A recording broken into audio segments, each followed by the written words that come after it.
Hello, hello! Magandang araw! At ito na nga at bumili tayo ng Magic Bullet. Ayan na!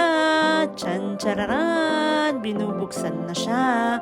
Kasi nga, yung luma naming Magic Bullet nasira na. Almost 2 years na kasi namin ginagamit yon.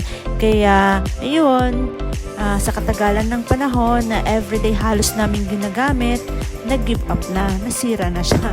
Pero okay lang kasi malaki din ang naging silbi sa amin yung Magic Bullet na yon. Kasi almost every breakfast, yun ang aming ginagamit kasi nagbe-blend kami lagi ng mga prutas.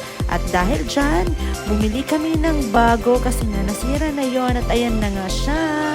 Ang aming Magic Bullet. Charan! At ayan, buti na lang at merong nakasale sa Almira kagabi. Kaya nakabili kami ng aming bagong gagamitin for everyday.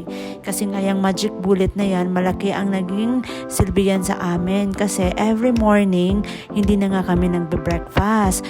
Nagbe-blend na lang kami lagi ng mga prutas. Tulad ng carrots, pipino, apple, at kahit anong available sa ref. Kasi yun ang ginagawa naming breakfast. Instead na kakain kami, nagbe-blend na lang kami. Kasi nga for healthy lifestyle din. At ayan na nga ang aming blend ngayong umaga ng pipino, apple, at saka dinagdagan namin ng barley, amazing barley. Ayan, at water lang ang aming halo. Ayan na nga at nagblend na. Ayan, mga kumare, parikoy, everyday natin gawin yan para healthy lagi tayo at iwas sa sakit. Thank you! Bye!